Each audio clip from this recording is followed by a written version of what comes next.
Hello, my name is Kevin Poorman. I'm a developer advocate at Salesforce. Today, we're going to talk about Salesforce Developer Tools and productivity.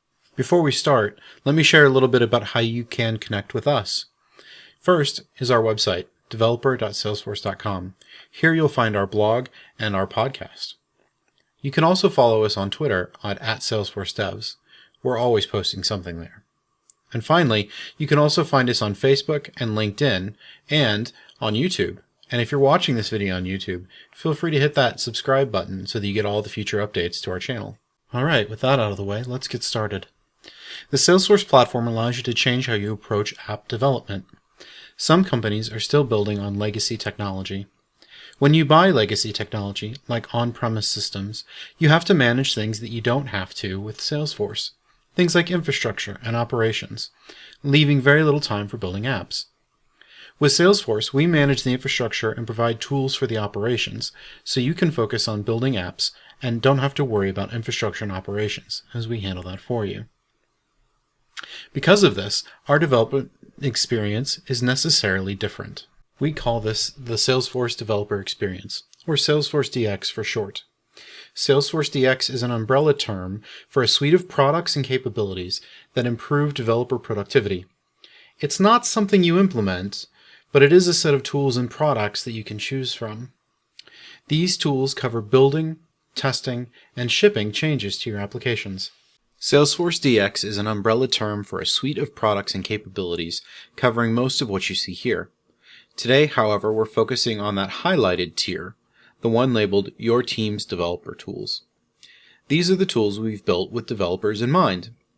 Things like our Visual Studio Code extensions, the Salesforce and Heroku CLIs, Sockle Builder, and the Apex Replay Debugger. The Salesforce extensions for Visual Studio Code bring you excellent tools for developing with Apex, Sockle, and Lightning Web Components directly into Visual Studio Code. You get tools such as code completion, refactoring support, and things like metadata diffs.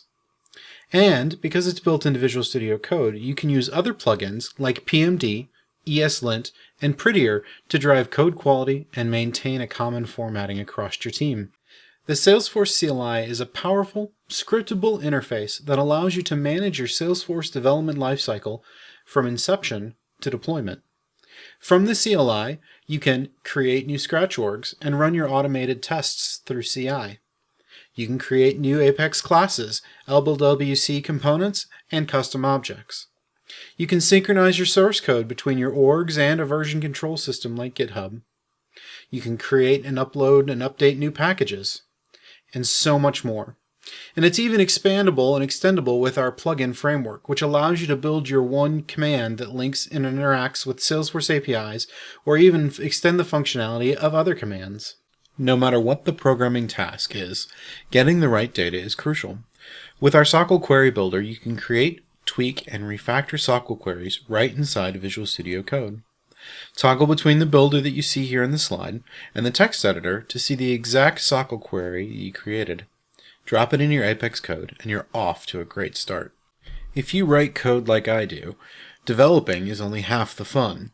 The other half is determining why your elegant, clever, and oh so beautiful work of art, well, doesn't work. Enter the Replay Debugger.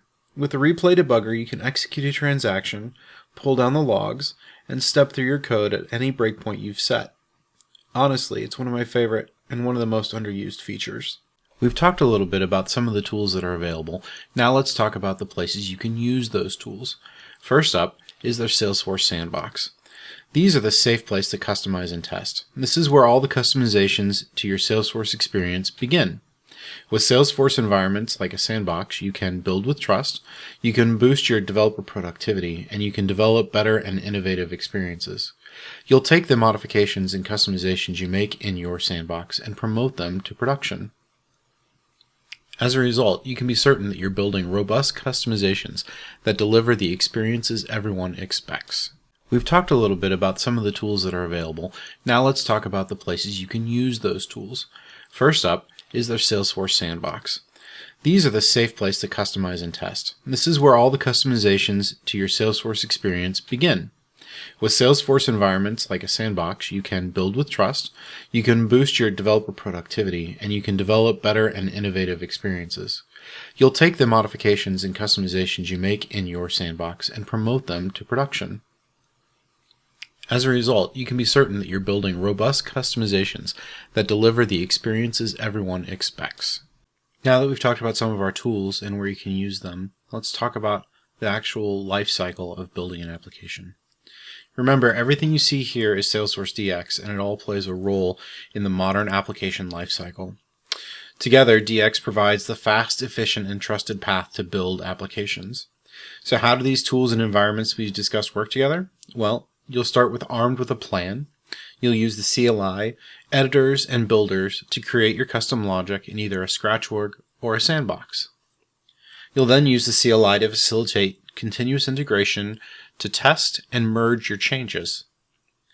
And the CLI will help you continuously deliver your changes to a dedicated testing environment.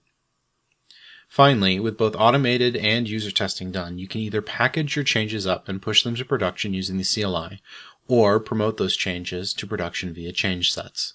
Everything we've talked about so far relates to building applications with Salesforce's native technologies. But if you and your team are experienced with a different technology stack, we've got your back.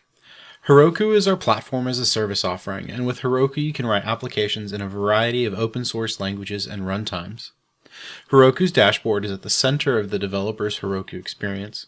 Dashboard is where you manage all of your apps and organizations, scale your deployments up or down, and manage datasets and add-ons. The Heroku dashboard makes all of this much easier and more intuitive with a thoughtfully designed workflows and UI. Heroku Metrics, a feature within Dashboard available to paid apps, gives you powerful insights on the runtime characteristics of your applications, allowing you to seamlessly monitor and fine-tune performance with your regular workflow. You have direct visibility into your app's throughput, response times, errors, memory usage, and CPU load data, all delivered in an intuitive display designed to help you spot and resolve problems. The Heroku Command Line Interface, or CLI, is an essential part of using Heroku. Use it to perform nearly any Heroku-related task right from your command line, including things like creating a new Heroku app, scaling your dyno formation, running one-off dynos, taking database backups, or configuring add-ons. Heroku buttons make the experience of cloning code and deploying an app as easy as a single click. There are already hundreds of Heroku buttons created. Click any one of them, and the source code will get cloned into your Heroku account. Then the app will be provisioned, configured, and deployed automatically. Within a few seconds, you'll have a fully configured app there in your dashboard, complete with database and add-ons ready for you to get to work, as well as deployed live to the web. Got an app or a project you'd like a Heroku button for? It's easy to create one. Just build an apps.json manifest for your app and all of its dependencies, and follow a few additional steps to make it live. Heroku Flow brings together Heroku pipelines, review apps, Heroku CI, and the GitHub integrations into an easy-to-use, structured workflow for continuous delivery. Specifically, it brings together 6 capabilities. First is Heroku Pipelines. Pipelines is a way to organize a group of Heroku apps sharing the same codebase into review, development, staging, and production environments to support, manage, and visualize continuous delivery. Heroku CI is a low-configuration test runner that integrates with Heroku pipelines. Heroku Review Apps is used to propose, discuss, and decide whether or not to merge changes to your codebase.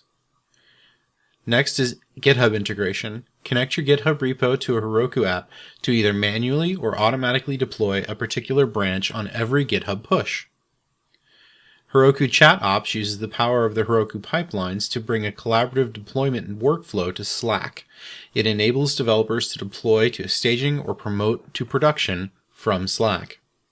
And finally, the release phase lets you run tasks before a release is deployed to production, eliminating maintenance windows and reducing deployment risk. Heroku Elements Marketplace gives you everything you need and ready to install solutions. They're fully managed cloud services for building, operating, or managing your apps. They are integrated into your Heroku platform experience, giving you easy access to extended functionality while centralizing your control. There are a ton of different robust and flexible options available. Things like additional data stores and search services to support for things like mobile devices and SMS messaging. Along with Postgres, database customers have the option of using Amazon RDS, MongoDB services, Neo4j, as well as a variety of Redis providers. Okay, we've thrown a bunch of information at you, but if a picture's worth 1,000 words, well, code is where it's at for developers. So let's dive into a demo and look at some code. Today we'll be working with ecars, one of our sample apps. Sample apps show what you can build on the Salesforce platform and are continuously updated to incorporate the latest features and best practices. These reference apps are not intended for production, but they are a great way to learn. ecars, the one we'll be working with today, is built as a sample car sales and service application. Pulsar is our fictional electric car manufacturer company. This application helps Pulsar to sell their cars on-site and through their customer-facing website. Event-driven patterns allow to build loosely coupled integrations using multiple programming languages and systems. Regardless of the industry you work in, this app demonstrates how to build rich and immersive user experiences with the connected compute and runtime capabilities of the Salesforce platform. Welcome to ecars. ecars is based around the fictional company Pulsar Motors, purveyors of fine electric cars. Like its competitors, Pulsar offers a bunch of different customization options to make the car truly yours. Pulsar sales associates use the Car Configurator app to record a customer's personalization choices. Let's go ahead and configure my dream car. I'm going to choose medium range because I don't expect to do much cross-country travel. Hit next. And I hear that cars that are red get pulled over more, so I'm going to do blue. And then, I've got kids. I don't think I want the white. Black looks like it'd be hot. I'm going to go for the tan interior color. And now that I've done that, I'm going to save this, save it to my lead here. There's my name. And I'm going to click the PDF button. And what this is doing is going and attaching a PDF of my car configuration back to my lead record. All this is pretty slick, but marketing would like us to change it a little bit. They want to change the look and feel of these buttons. So let's go ahead and do that. Let's open our configurator code in VS Code and change these buttons. I'm going to use the fuzzy search tool built into Visual Studio Code by hitting Command P and typing car configurator. And here's my options. I know that's going to be in my HTML, so I'm going to go ahead and hit enter, and it'll load that file for me. Now, marketing wants us to change the variant of our button components from brand to brand outline. So I'm just going to look through here and search for variant. I'll go to the top, and I'll search for variant. And this is brand, so I'm going to change that to brand outline. And we'll go to the next one. Variant brand, this is a button, we'll change that as well. Brand outline. And this one as well to outline. And we'll see if we've got any more. Brand, here we got some more. Outline. Quickly just updating these. And as we go through them. And a couple more. Brand. And this is where the magic of our Salesforce Visual Studio Code extensions come into play. I've made these changes, and as I hit Command S to save my file, you'll see down here in the corner that I've configured Visual Studio Code and the extensions to automatically push my changes to my default Scratch org. So just by saving this, I'm actually I'm not only saving the code, I'm pushing it to my Scratch org so that I can see it live. Now that that's completed, we can go back to our Scratch org and look at what those changes look like in the org. Okay, if we go back into our car configurator and reload it, you'll see that all of our buttons have been updated. They're now the brand outline variant. But making changes isn't a one-way deal. Not only can we change the source code and push that into our org, we can change things in our org and have those pulled down as source code. So let's go ahead and look at our lead page. If we go to our leads, and I'm going to pull up mine here, you'll see we've got this ordered vehicle component up here, and there's clearly a problem with it, error retrieving data. So let's go ahead and remove that component from this page so that we don't have to worry about it. So I'm going to go up to the gear icon and choose Edit Page. And when this loads, I'm going to hover over the component and a little trash can icon will appear. So I'm going to click on that, Boom, we've gotten rid of that. Let's go ahead and save it. And when I go back here, there we go. We've taken it off the page. Now, if I go back to Visual Studio Code, I can now pull that down by using the command palette. By clicking Command-Shift-P on my keyboard, it brings up the command palette, which allows me to type in, using a fuzzy search engine, my different commands. I'm going to type in sfdx, and I'm going to choose pull source from default scratch.org. And this will run here, and when it gets done, we'll be able to see that our lead record page has been modified. All of this is fantastic, but marketing would really like to know if the car configurator could work outside of Salesforce. They want to see this here in our org available to consumers outside of our Salesforce org. Thankfully, Lightning Web Components work both on and off the platform, and we can use Heroku to host a public-facing car configurator. Let's look at our Heroku dashboard. Having logged into Heroku, I can see all of my apps, and I've limited just to those related to ecars, and one of them here is the ecars PWA. That's a progressive web app, and if I click on it, I can go to this Open App button, click on that, and here I see the Lightning Web Component version off-platform of the car configurator. Now it's slightly different. If I choose medium range, and then blue again, and tan interior, you can see that instead of picking a lead, I get to create one. So I can put in that information and put in my email address and click Contact Me. And there we go. Let's take a look at how we stand up that progressive web app on Heroku. First, I'm going to navigate to the source directory, which in our case is under ecars and then apps. And I'm going to go into the ecars PWA. And what I'm going to do here is I'm going to initialize a new Git repository. And that's because Heroku deployments are based on Git. So we need a Git repository from which to deploy from. So I'll do git init, and it gives me a new Git repository. And now I just need to create a Heroku app. So let me do a Heroku create, and I'm going to give it a name. I'm going to do ecars PWA 2. And let that do its thing. There we go, it's created that. Now, Heroku detects what kind of stack we're using in part by looking at the proc file. So in my folder for this code, I'm going to look at my ecars PWA code. I'm going to look at the proc file, and it shows that it's going to be running npm run serve. So if I wanted to, I could just test this here by running npm run serve. But for now, let's just go ahead and deploy this. In order to deploy, I'll have to make a commit. So let me do git add. We'll add everything in our directory, and I'll do a git commit -m initial commit. And when this gets done committing here, what I'll do is I'll do a git push Heroku master. And this will kick off the process of deploying our progressive web app to Heroku.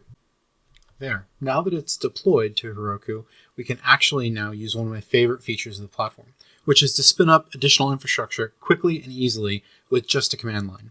And to do that, we're going to add a dependency of our progressive web app in that it needs a Postgres database. So let's go ahead and add one. So I'm going to do Heroku add-ons, create Heroku PostgreSQL hobby-dev. And with that command, you'll see that it automatically added a database for us and made it available to our app. We can set the database URL in a application setting, and we're off to the races. And with that, we've arrived at the end of the demo. As you've experienced, part of the power of the Salesforce platform is that you can concentrate on building apps while we manage all the infrastructure and underlying services for you. In Salesforce Core, you can use our low-code builders to create apps very effectively and fast, or you can create fully custom apps with Apex and Lightning Web Components. Then you can deploy and retrieve metadata and code changes very easily using the CLI or our Visual Studio Code extensions. In Heroku, you can write apps in many different languages. Remember that you can use Lightning Web Components in Heroku too. You can manage your apps from the Heroku dashboard and from the Heroku CLI. This includes scaling resources, attaching add-ons, and much more. And finally, remember that we have a nice integration mechanisms that make it easy to have apps built on the two different architectures work together very easily. All of the code for today's demo is available, and you can find it in this GitHub repository.